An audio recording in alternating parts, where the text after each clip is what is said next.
Agora vamos compartilhar a palavra de Deus lá na carta do apóstolo Paulo a Timóteo.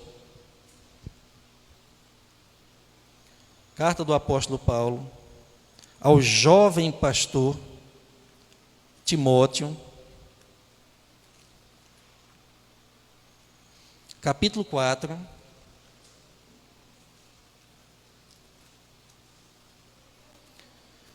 Vamos estar lendo apenas o versículo 16. Aqueles irmãos que puderem, 1 Timóteo,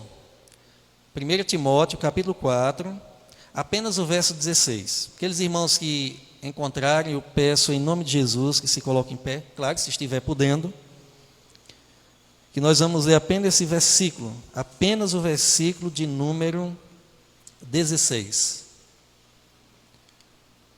Que diz assim: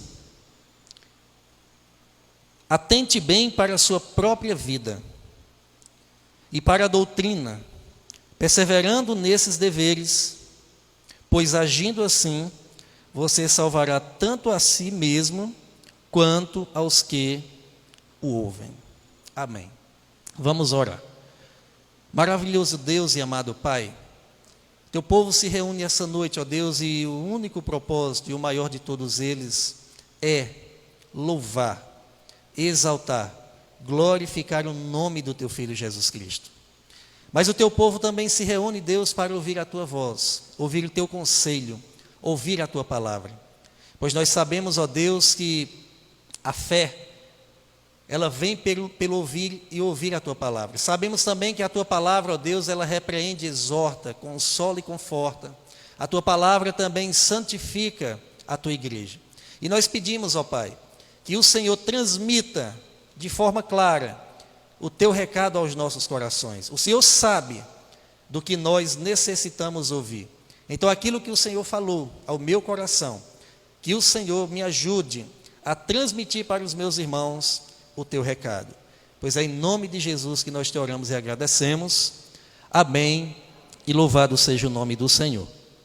Podeis assentar, irmãos.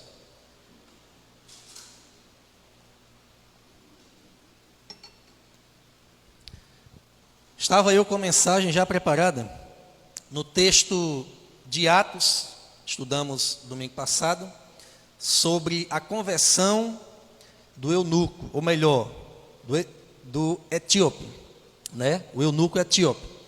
Falamos sobre a liderança do Espírito Santo em todo o processo, como é até hoje, no desenvolvimento missionário, na salvação de vidas e na plantação de igrejas. E tudo que a igreja, ela planeja, tem que estar debaixo da orientação do nosso Senhor e Salvador Jesus Cristo, e pela instrução do Espírito Santo.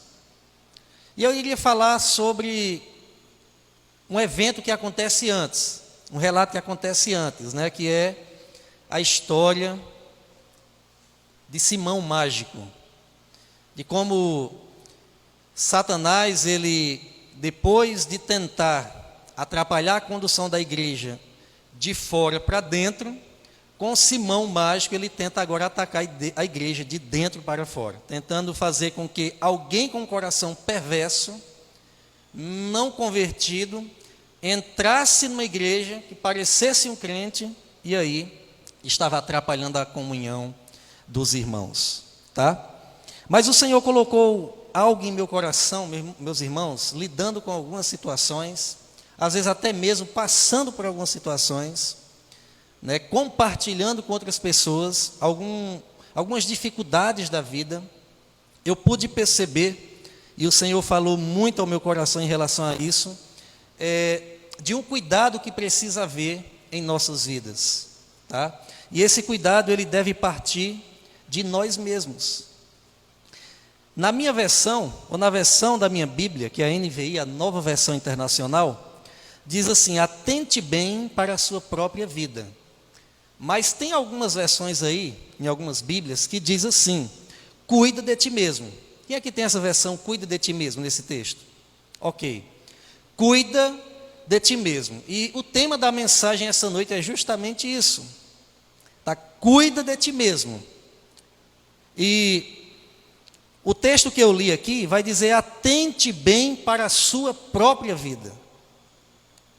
Paulo, ele escrevendo ao jovem pastor Timóteo, e essa carta, ela é uma carta pastoral, é uma carta de orientação de um líder espiritual, que, como ele mesmo vai falar, gerou um filho espiritual, mentoreava, ensinava, orientava, e ele, liderando a igreja que o apóstolo Paulo plantou lá em Éfeso, ele olha para Timóteo, lança esse desafio para Timóteo para ir até aquela igreja. E havia uma grande preocupação do apóstolo, como é a grande preocupação da maioria das cartas do Novo Testamento, que era as heresias, os falsos ensinos, os falsos crentes dentro da igreja, disseminando ensinos e conversas que não procediam de Deus, mas do maligno. E depois dele, no capítulo 4, apresentar algumas instruções, mostrar como o ministro ele deve se comportar, como ele vai ser próspero no seu ministério, mostrando algumas qualificações. Por exemplo, ele vai dizer: olha, Timóteo, você seja um exemplo, né? Seja um exemplo para os fiéis, no trato, na palavra, no amor. E num determinado momento da conversa, ou da carta, da orientação a Timóteo, ele diz: olha, Timóteo, agora, falando isso, eu quero que você preste atenção, eu quero que você se atente, eu quero que você agora observe o que eu vou falar. E o que eu tenho para falar para você é isso: cuida de ti mesmo. Cuida de ti mesmo. Atente bem para a sua própria vida. Observe bem o seu comportamento, observe bem a sua conduta, observe bem as suas relações, observe bem como você tem agido, quais são as motivações que você tem se comportado ou tem exercido esse ministério. Tá? Observe também, Timóteo, a doutrina, o ensinamento, pois é seguindo ela que você vai obter bom êxito na sua vida, bom êxito no seu ministério. Tá? Persevere nesses deveres. E ele mostra aquilo que ele fala anteriormente para Timóteo, que era um dever que ele tinha como ministro do Evangelho.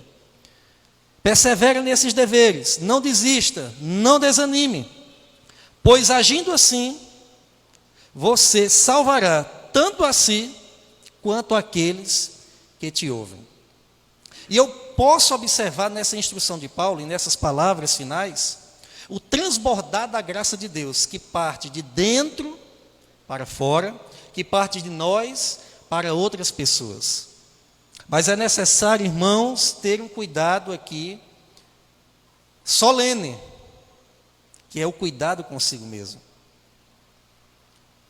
E há uma pergunta que eu fiz para mim, que eu quero compartilhar com os irmãos, não quero entrar na sua vida pessoal, é apenas para gerar reflexão em você, ou em vocês. Como está o cuidado de você para com você mesmo? Como você tem cuidado, por exemplo, da sua vida familiar? Como você tem cuidado da sua vida sentimental? Como você tem cuidado da sua vida espiritual? Como você tem cuidado da sua relação com Deus, da sua relação com o seu irmão, da sua relação com a igreja? Como você tem cuidado dos conflitos emocionais, que eu tenho certeza que, se não todos, a maioria passa? É partindo desse cuidado de si mesmo, é partindo dessa observação de si mesmo, que pode haver boas ou más consequências em todas as áreas das nossas vidas. Meus irmãos, eu quero concentrar muito essa mensagem em nossa relação com Deus, esse cuidado, nossa relação com o próximo e também com os nossos sentimentos. Porque aquilo que nós absorvemos, aquilo que nós guardamos em nosso coração, aquilo que nós guardamos em nossa mente, ele vai determinar, observe bem, igreja, ele vai determinar o estado de espírito, o nosso estado de espírito, da nossa alma e também do nosso corpo físico. Eu li hoje algo, fui pesquisar, li hoje algo que é uns dados da OMS, e lá diz que o Brasil, ele é o país mais ansioso do mundo, e o quinto mais depressivo. Eu só não observei a data dessa pesquisa, tá? E eu creio que isso se intensificou num período que eu ainda não posso chamar pós-pandemia. A conclusão, irmãos, que nós chegamos com alguns dados, olhei outros dados lá, de ansiedade, depressão, síndrome do pânico e doenças psicossomáticas, que é a somatização disso que está na mente e na alma que passa para o corpo. Pessoas que você vê fazendo exames e mais exames e mais exames, porque sente dor aqui, sente dor ali, pensa que está com isso ou com aquilo, e não é absolutamente nada. Creio que seja uma linguagem da psicologia, essa questão da somatização. Algo que está na mente, algo que está nas nossas emoções, na nossa alma, que transmite para o nosso corpo. E nós podemos chegar a uma conclusão, que a sociedade está doente, emocionalmente e espiritualmente. Agora, a grande pergunta é, por que ela está doente? Por que ela tem adoecido? Será que é válido para nós hoje essas palavras que o apóstolo Paulo, inspirado por Deus, pelo Espírito Santo de Deus, escrevendo para ele, ele teve essa preocupação: Timóteo, cuida de ti mesmo. Atente bem para a sua própria vida. É como se ele estivesse dizendo, zele por ela. Observe a sua vida. Até mesmo porque para Timóteo, ele exercer o seu ministério, se ele não tivesse bem, jamais ele poderia exercer o ministério, porque não tem como. Se você não sabe gerenciar a sua própria vida em todos os âmbitos, fica difícil você exercer o ministério. E eu não estou falando que por algum momento você, como ministro, como servo de Deus, não possa adoecer, não possa passar por um processo difícil, não se trata disso. Mas que esse processo, sendo resultado de um desleixo para conosco, pode ser um perigo. E eu quero chamar a sua atenção justamente para isso. Primeiro, para que nós nos atentamos para aquilo que tem adoecido o povo de Deus. Por que o povo de Deus tem adoecido? Quais são os fatores que estão relacionados ou correlacionados com o adoecimento desse povo, que tem afetado o povo de Deus e que tem enfraquecido a nossa fé? Quais são esses fatores? Então nós precisamos nos atentar para isso, meus irmãos.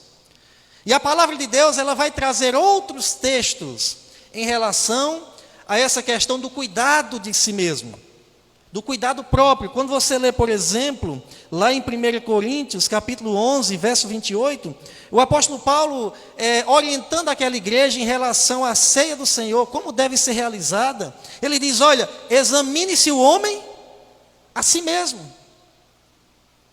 Examine-se o homem a si mesmo. É claro que o contexto aqui está relacionado a uma participação da ceia. Mas isso não quer dizer, e não é exagero demais, nós colocarmos esse autoexame da nossa relação com Deus, da nossa relação com o próximo, desse cuidado de si mesmo. E ele fala aqui claramente, examine-se. É como se ele dissesse, olha, perceba o estado da sua vida espiritual, o estado da sua vida mental, o estado da sua vida emocional, o estado da sua vida familiar. Se está bom, conserva. Se está ruim, observa onde é que está o erro e tenta consertar. Examine-se a si mesmo, atente para a sua própria vida. Esse é o cerne da mensagem. Cuida de si mesmo. Poderia falar aqui muitas coisas. Cuidar do corpo físico, né? Fazer aí exercício físico. Tem irmãos que, né, brincando ali numa refeição, segunda-feira eu começo, do mês de agosto. Agosto de Deus. Ou então, dia 30 de fevereiro, eu começo o meu exercício físico. A gente brinca com isso, irmãos, mas é uma forma de cuidar de si mesmo.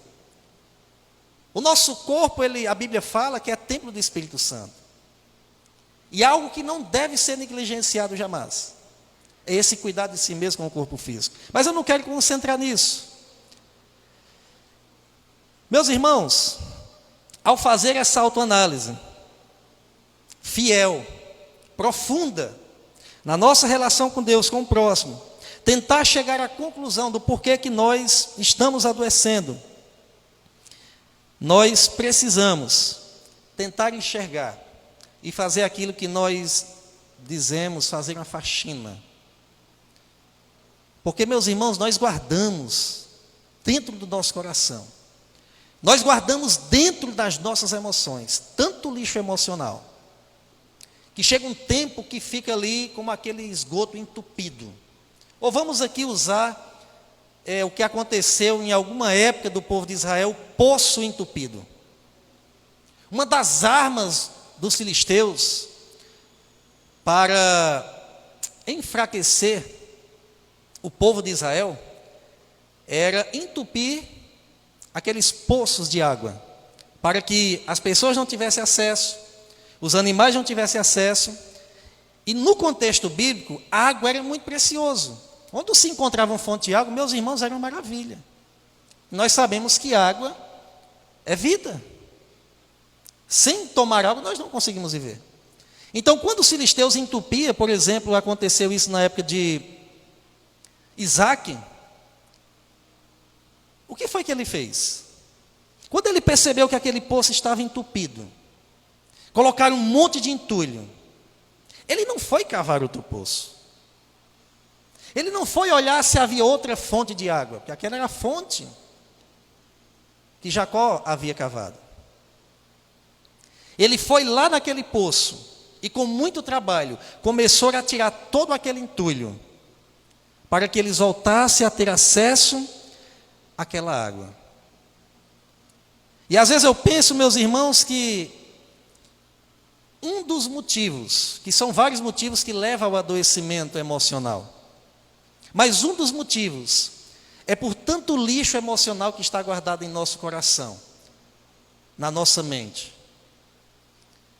E isso tem feito com que muitos dos filhos de Deus adoecessem, fisicamente, espiritualmente e emocionalmente. E uma vez que você adoeceu, eu posso dizer que, meus irmãos, falo com tristeza, mas é a realidade, você se torna uma pessoa tóxica. Você perde o discernimento espiritual nas suas palavras e nas suas ações. Totalmente. E passa a ser uma pessoa tóxica. Passa a ser uma pessoa que fala o que não deve falar. Passa a ser uma pessoa que pensa o que não deve pensar. Passa uma pessoa que age como não deveria agir. E você pode chegar a uma conclusão: essa pessoa está doente e precisa do tratamento de Deus. E precisa se atentar para esse cuidado próprio. E nos últimos dias, tenho lidado com algumas experiências, irmãos, que você só chega a uma conclusão: as pessoas estão doentes, estão tóxicas, estão cheias de lixos emocionais que precisam ser tratados, entupidos. E são coisas que você, olhando pela superfície, parece que está tudo bem. Vou dar um exemplo aqui para vocês. Eu, pelo menos aí uma vez por ano, nós fazemos aquela, não é uma grande faxina, é uma mega faxina. Que a gente tira tudo do guarda-roupa, bota assim tudo de cabeça para baixo. E eu, diferente da Fabíola, gosto de aquelas coisas que não servem mais e servem para outra pessoa, separar para doar. As que não servem mais, joga fora. Durante muito tempo no casamento ela resistia a isso. Ela queria guardar, guardar, guardar. E chegava uma hora que eu olhava assim e dizia, não tem mais como guardar isso aqui. E eu não vou estar mais brigando porque tem que jogar fora. Mas chegou um tempo que ela entrou em concordância. Meus irmãos, uma dessas faxinas, eu acho que nós tínhamos aí mais ou menos umas 3 sacolas grandes. Aquela média, não é? A grande. De coisas, de lixos que não prestavam mais. Aliás, lixo já é o que não presta. Que estava guardado e aparentemente você olhava aqui, não tem nada. E tudo se... Às vezes, irmãos, nós temos que puxar. Temos que fazer essa autoanálise, sentar, ser fiel consigo mesmo e com Deus. O porquê que chegou a esse ponto? O primeiro problema que nós podemos identificar, meus irmãos, ele está relacionado com o pecado. E é um problemão. Desde a queda de Adão até hoje, o pecado é um problemão. Meus irmãos, muitos crentes cristãos estão adoecendo por causa do pecado. Não é por causa do pecado por acidente. É por causa do pecado por hábito. Ok? Porque pecar, eu, vocês, toda a humanidade peca. É filho de Deus, peca. Foi lavado e remido pelo sangue do Cordeiro, peca. A Bíblia fala que aquele que não tem pecado é o quê? Aquele que afirma que não tem pecado é o quê? Mentiroso. Então, se você julga não ter pecado, meu irmão, você é um mentiroso. Você é um filho do maligno. Porque todos nós temos pecado. Temos pecado. E o problema do pecado não está em pecar. O maior problema do pecado está em você não reconhecer, não confessar e não largar e não abandonar o pecado. O problema do pecado está em você permanecer nele, viver como escravo dele, viver servindo a ele, servindo a carne. E nós temos um texto bíblico aqui de alguém que adoeceu por causa do pecado. Mas, Carlos Alberto, o pecado adoece o corpo físico? Adoece. E até mata. E vou mostrar para vocês aqui na palavra de Deus. Abra a sua Bíblia lá no livro de Salmos, capítulo 32, versículo 3 a 5. Salmos 32, do versículo 3 até o versículo 5.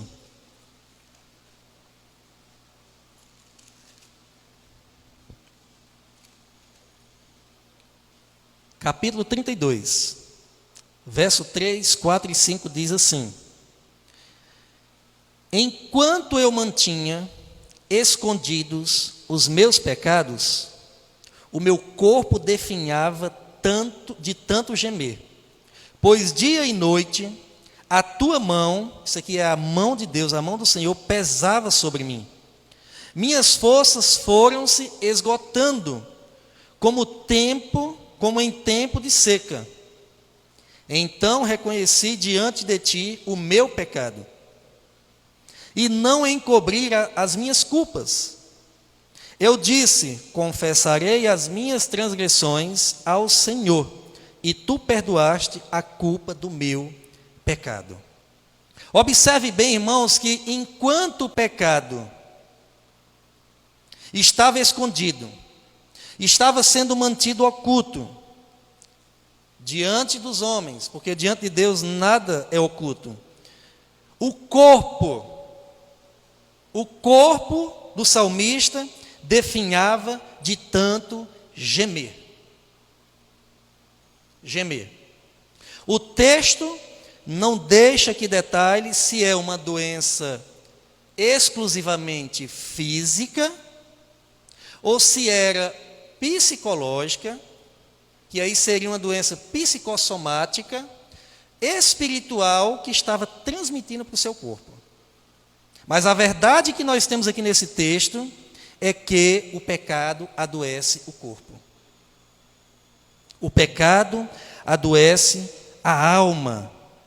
Aqui nós vemos o testemunho de uma experiência pessoal também quanto ao perdão de Deus. Comentário bíblico. A mão de Deus, pesando de dia e de noite sobre o silêncio teimoso do pecado não confessado, enchia a vida do salmista de gemidos, mas a plena confissão trouxe alívio. Bem-aventurado. Bem-aventurado. Então, qual é a forma, o meio que Deus ele nos deixou para o problema do pecado? Qual é a forma, o meio que Deus nos deixou para o problema do pecado? Meus irmãos, 1 João 9 diz que se nós confessarmos os nossos pecados, Ele é fiel e justo, Jesus Cristo, para nos perdoar e nos purificar de toda a imundícia ou de toda a iniquidade. A confissão de pecados, ela traz cura. Mas não somente a confissão do pecado, mas também o abandono. Porque não basta apenas confessar, é preciso abandonar o pecado. E aí você pode perguntar, Carlos Alberto, você falou que o pecado ele adoece. E o texto bíblico fala que o pecado adoece. E que relata uma experiência de uma pessoa que passou por um processo de doença física, por consequência de pecados ocultos. Mas onde é que diz que o pecado também ele mata? Onde é que diz que o pecado ele também mata?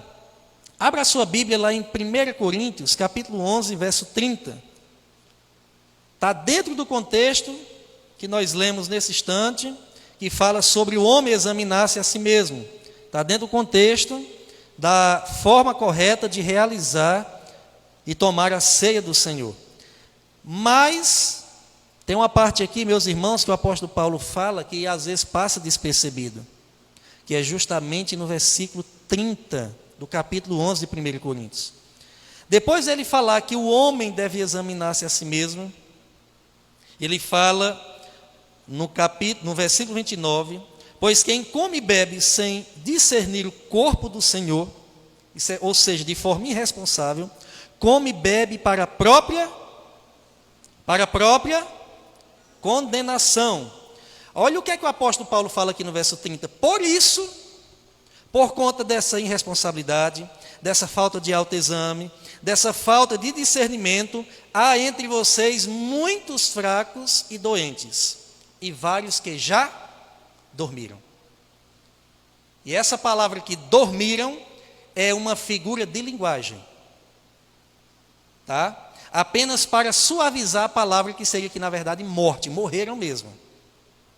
Por causa do pecado, por causa da falta de autoexame. Eu poderia pegar o exemplo de Ananias e Safira, que mente ao Espírito Santo pecando e são ali exterminados diante do Senhor. O pecado adoece, o pecado mata, o pecado destrói famílias, o pecado destrói relacionamentos. O pecado atrapalha o progresso da igreja do Senhor, porque onde há pecado oculto, Deus não trabalha, o Espírito Santo não trabalha. Diante do Senhor, nós temos, meus irmãos, essa responsabilidade. Pecou, confessa e abandona o pecado. Em nome de Jesus. Confessa e abandona o pecado. E esse é um dos motivos pela qual as pessoas adoecem, os crentes adoecem. Faça um autoexame. A Bíblia diz o que é pecado. A Bíblia fala o que é pecado. A Bíblia é bem clara em relação ao pecado. Vou além, o Espírito Santo fala à nossa consciência o que é pecado. Porque tem coisas que a Bíblia não relata, que a gente faz o que o apóstolo Paulo fala.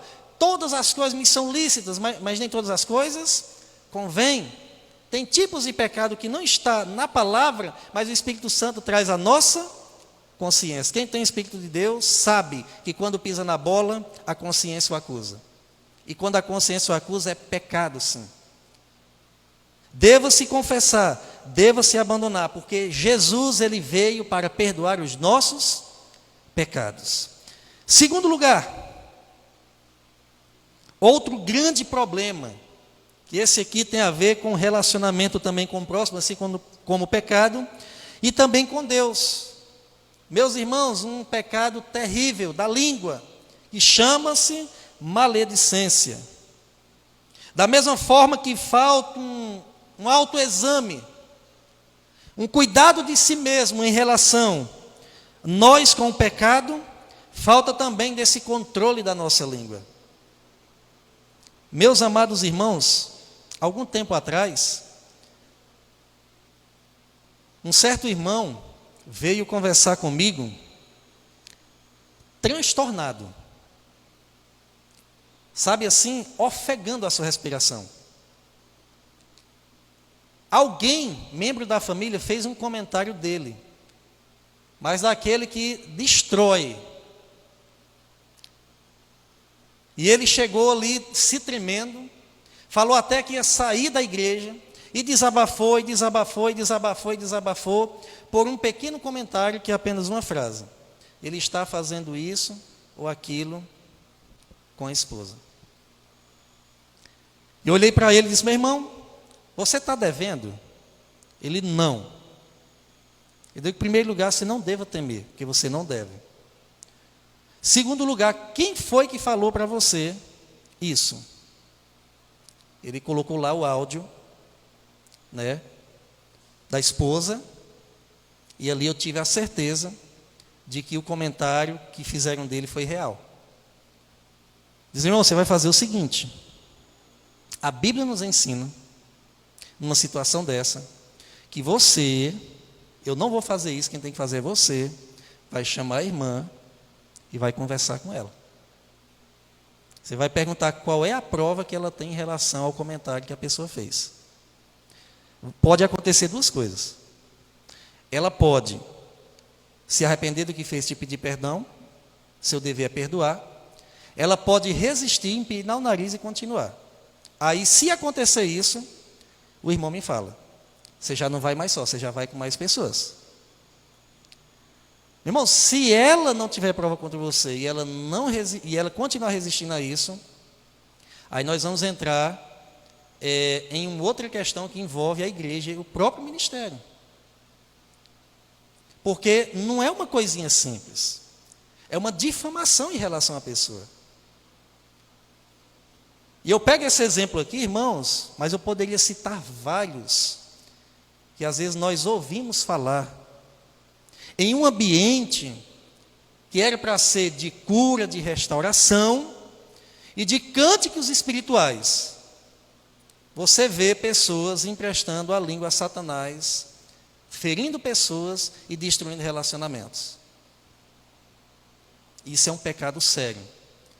E esse pecado aqui não adoece só quem fala, porque quem fala isso já está doente, na verdade. Adoece quem recebe.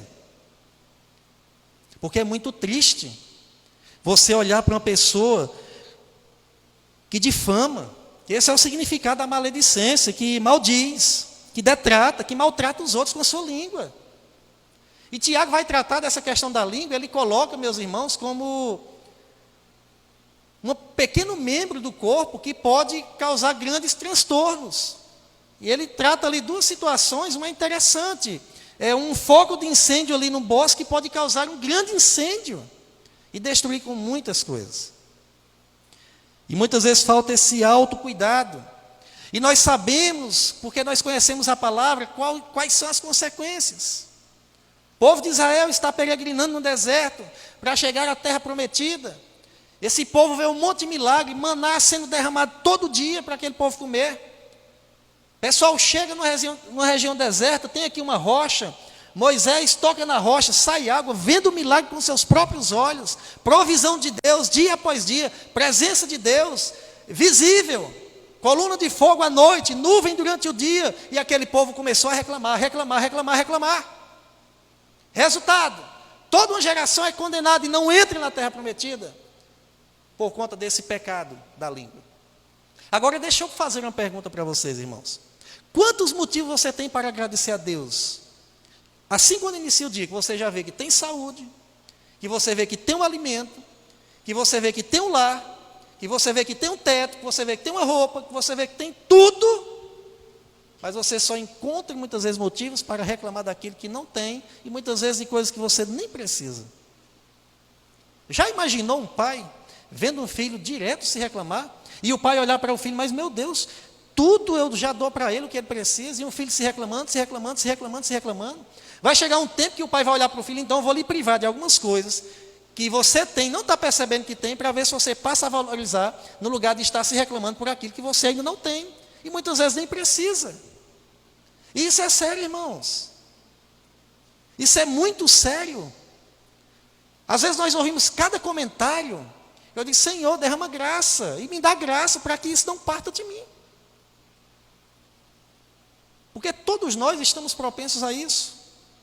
Agora, uma coisa é você tropeçar, outra coisa é você ter uma conduta de estar direto, falando. Não consegue estar num círculo de conversa para tocar no nome de alguém e falar de alguém. É isso que Jesus ensina na palavra? Claro que não. E isso é um pecado muito, muito grave, muito sério, a ponto de Deus condenar toda uma geração. Por conta desse pecado da maledicência. Qual é a orientação de Deus para esse pecado?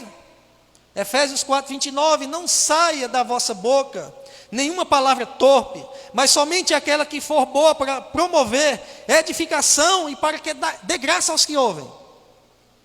Será que quando nós falamos, irmãos, o nosso irmão recebe graça naquilo que ouve ou desgraça?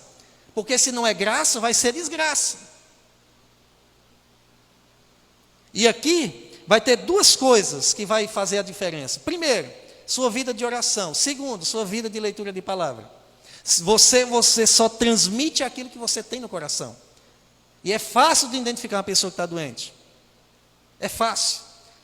Tem pessoas que você não aguenta conversar 10 minutos. Você sai com uma carga negativa que você fica ali, meu Deus do céu. 10 minutos de conversa, a pessoa só reclama da vida. Pior do que isso, é definhando cada vez mais. Porque a boca não transmite graça, somente desgraça. Sendo que nós temos muitos, mas muitos motivos para agradecer a Deus. Muitos, irmãos. Lá no texto de Mateus, capítulo 12, verso 36 e 37, diz assim: mas eu digo que no dia do juízo, palavra do Senhor Jesus, serão absolvidos e por suas palavras serão condenados. Meu irmão, se essa palavra não causar temor em nosso coração, e a gente fizer a oração igual Davi disse, ou o salmista disse, Senhor, põe vigia na minha boca. Põe vigia na minha boca. Se for preciso, faz igual faz lá com o cavalo, põe um cabresto aqui, para fechar, para que eu não fale besteira. E que se isso acontecer, meus irmãos, seja por acidente, e não por hábito. Porque é destrutivo, tanto para a sua vida, como para a do irmão. Tem muitas pessoas, irmãos, que estão feridos no seu coração, por palavras desgraçadas que são proferidas. E aqueles que recebem essas palavras, aqui tem um conselho de Paulo a Timóteo e a nós aqui essa noite: cuide de ti mesmo. Cuida dessas feridas que estão no seu coração. Pede graça ao Senhor, para que isso não vá sendo acumulado, para que isso não vá sendo acumulado, porque daqui a pouco quem vai adoecer é você também. Claro, culpa do outro, mas isso precisa ser tratado dentro do nosso coração. E em terceiro e último lugar, meus irmãos, outra coisa que adoece é a questão da ausência do perdão. Da ausência do perdão. E aqui nós temos duas situações interessantes. Primeiro, uma pessoa que não consegue perdoar a outra, ela adoece. Segundo, uma pessoa que não consegue perdoar a si mesmo, também adoece. E eu estou totalmente convencido, meus irmãos, que perdoar não é fácil. Eu acredito que é uma das palavras mais recorrentes no Novo Testamento. Ensinos nos evangelhos, nas cartas, é a questão do perdão. Jesus não fala só uma vez sobre perdão. Ele fala várias vezes sobre perdão. E perdoar não é fácil. É difícil, é fácil falar em perdão, é fácil olhar para o irmão e dizer: irmão, a Bíblia manda você perdoar. Mas quando pisam no nosso calo, aí exercer o perdão, aquela mesma palavra que nós levamos para o nosso irmão, dizendo: irmão, perdoe, porque Deus, Cristo, manda perdoar, assim como Cristo Jesus nos perdoou. Difícil você exercer perdão. Mas se o Senhor Jesus ensinou como uma ordem, não como uma sugestão, é porque Ele derrama graça para que haja perdão. E tem pessoas que têm essa doença da alma, porque não se perdoa. As lembranças, né, de muitas coisas que fez e até daquilo que poderia ter feito que não fez. Por outro lado, pessoas que foram feridas, foram magoadas e teve da outra parte o pedido de perdão e não consegue perdoar. Tanto um como o outro, nas duas situações adoece. E Deus, Ele quer tratar da nossa alma e do nosso espírito nessa questão. O apóstolo Paulo, ele escreve em uma das suas cartas: irmãos, perdoai-vos e suportai uns aos outros em amor, assim como Cristo Jesus nos perdoou. Observe, irmãos, não é qualquer tipo de perdão, não. É perdoar como Cristo Jesus nos perdoou e nos amou. Não é aquele perdão que daqui a 3 dias você discute e joga na cara, lança em rosto. Jesus não lança em rosto o nosso perdão. Ele perdoa, a Bíblia fala lá nos Salmos, Deus perdoa e joga no mais profundo do oceano. Lá no fundo do mar, ninguém chega lá. Tem uma parte tão profunda que ninguém chega lá, e é justamente lá. Poderia lançar os nossos pecados, perdoar e lançar na lua. Mas o que foi que aconteceu? O homem já chegou na lua, ele iria ver lá o pecado. Tá? E é interessante, né? Ele ia ver lá esse relato. E nós temos, irmãos, por exemplo, o texto de Mateus, capítulo 18. Eu acredito que uns textos que é mais pregado quando se fala sobre perdão, porque um dos discípulos de Jesus,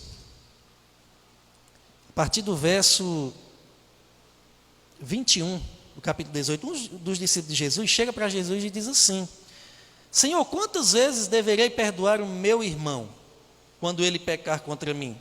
Até 7 vezes? Jesus respondeu: eu lhes digo, não até 7, mas até 70 vezes 7. Quem é bom de matemática aí? 70 vezes 7 é 430 mesmo, é? 490? Ó, tem cabra bom de matemática aí. 490 vezes. Meus irmãos, vamos aqui pensar. Crer também é pensar. Você acha que é possível, em qualquer tipo de relação, um irmão pecar contra você num dia só, 490 vezes? Racionalmente falando. Mais ou menos, Jéssica? Eita, Jesus amado. O ensino de Jesus aqui não é que deva ser 490 vezes. Porque humanamente falando, racionalmente falando, o irmão não vai pecar 490 vezes com você num só dia. Tá? Nem a sogra, ninguém, né? Nem marido e mulher, não tem como. O que Jesus quer falar aqui, o ensino de Jesus é o seguinte: olha, não há limites para a questão do perdão. É quantas vezes for necessário. E aí, para completar, ele conta uma parábola. Tá? Jesus, ele gostava de ensinar por parábola. Ele foi ensinar essa questão do perdão. Ele, quando chega aqui no versículo 23, ele diz: olha, por isso, está relacionado ao que ele falou antes, o reino dos céus é como um rei, que desejava acertar contas com um dos seus servos. Quando começou o acerto, foi trazido à sua presença um que lhe devia uma enorme quantidade de prata. Como não tinha condições de pagar, o Senhor ordenou que ele, sua mulher e seus filhos e tudo que ele possuía fossem vendidos para pagar sua dívida. O servo prostou-se diante dele e lhe implorou: tem paciência comigo e tudo lhe pagarei. O senhor daquele servo teve compaixão dele, cancelou a dívida e deixou ele ir. Mas quando aquele servo saiu, encontrou um de seus conservos, que lhe devia 100 denários. Agarrou e começou a sufocá-lo, dizendo: paga-me o que me deve. Então o seu conservo caiu de joelhos e implorou-lhe: tenha paciência comigo e tudo lhe pagarei. Mas ele não quis.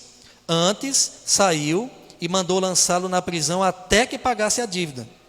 Quando os outros servos, companheiros dele, viram o que havia acontecido, ficaram muito tristes e foram contar ao seu senhor tudo o que havia acontecido. Então o senhor chamou o servo e disse: servo mau, cancelei toda a sua dívida porque você me implorou. Você não devia ter tido misericórdia do seu conservo, como eu tive com você? Irado, seu senhor entregou aos torturadores até que pagasse o último que devia, ou tudo que devia. Assim também lhes fará meu Pai Celestial, se cada um de vocês não perdoar de coração a seu irmão. Fácil de entender esse texto. Alguém devia uma quantidade maior que não podia pagar e foi perdoado. Aquele que recebeu perdão, o outro devia uma quantidade menor, pediu também para que tivesse paciência, ele simplesmente lançou na prisão.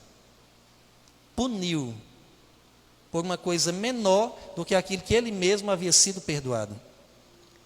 Esses que teve uma dívida que não era, irmãos, e não podia pagar, somos nós, diante de Deus. Uma dívida impagável por conta do nosso pecado, e Jesus pagou essa conta.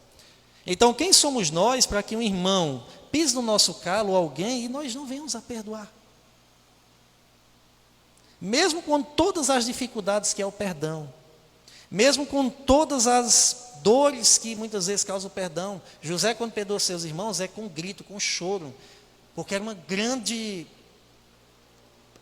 peso emocional, e ao mesmo tempo uma grande vitória. Então não é fácil perdoar, muitas vezes vai ser com lágrimas. Agora observe aqui, irmãos, que esse conservo, que não perdoou a dívida de um servo dele, diz o texto que ele foi entregado, ou entregue aos torturadores.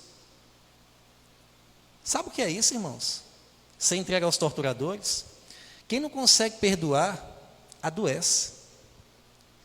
É uma péssima companhia você andar para um lado e para o outro e ser torturado emocionalmente, mentalmente, espiritualmente. E isso tem adoecido muito, porque nas relações, a maledicência, o pecado tem tirado a nossa essência espiritual, que tem tirado também a falta de discernimento espiritual, que tem feito com que o povo fale aquilo que não deveria falar, tem ferido os outros, tem causado esse desconforto nas relações e não tem gerado muitas vezes o perdão. O que é que acontece quando você soma tudo isso e põe na conta? Prejuízo e doença no meio do povo de Deus. E o Espírito Santo hoje quer trazer cura para as nossas feridas, trazer libertação muitas vezes para, talvez alguns de nós estamos sendo torturados, porque nós não perdoamos uma dívida menor do que aquela que nós fomos perdoados. E para concluir, meu irmão ou minha irmã, cuida de ti mesmo, cuida da tua família, cuida dos teus sentimentos, cuida da tua vida emocional, cuida da tua vida financeira, cuida dos relacionamentos com os irmãos, com o vizinho, com os colegas de trabalho. Mantenha uma vida de intimidade com Deus. Cultive as disciplinas espirituais, Bíblia e oração. Venha aos cultos. Cultive bons relacionamentos com as pessoas que estão à sua volta. Sirva a Deus. Seja uma bênção. O texto de 1 Timóteo, capítulo 4, verso 16, diz que agindo assim, salvará tanto a ti mesmo, como aqueles que estão próximos a você. Que Deus abençoe. Vamos ficar em pé nesse momento? Terá algum louvor de pós? Não? Então vamos orar, meus irmãos. Vamos pedir graça ao Senhor, tá? Para que Ele nos liberte de sentimentos, para que Ele tire de dentro de nosso coração esse lixo emocional, e que a gente encontre nele cura e paz para a nossa alma e para o nosso espírito. Senhor Deus e amado Pai, nós queremos nesse momento, ó Deus, agradecer pela Tua palavra, agradecer pelo Teu conselho, agradecer pela Tua instrução, agradecer pela Tua exortação, que essa noite nos orienta e nos exorta a cuidar de si mesmo, a nos atentarmos, ó Deus, para a nossa vida emocional, sentimental, espiritual, a nos atentarmos para a nossa relação com o Senhor, para a nossa relação com o próximo, para como está a nossa vida espiritual, leitura da palavra e oração, como está a nossa intimidade com o Senhor. Deus bendito, muito obrigado, Pai. Muito obrigado porque o Senhor é bom. A tua misericórdia, ela dura para sempre. Nós queremos, ó Pai, rogar ao teu Santo Espírito, pedir, ó Deus, que o Senhor nesse momento sonde o mais profundo do nosso coração e revela, Pai amado, a nós mesmos, onde nós estamos errando, em qual área nós precisamos melhorar.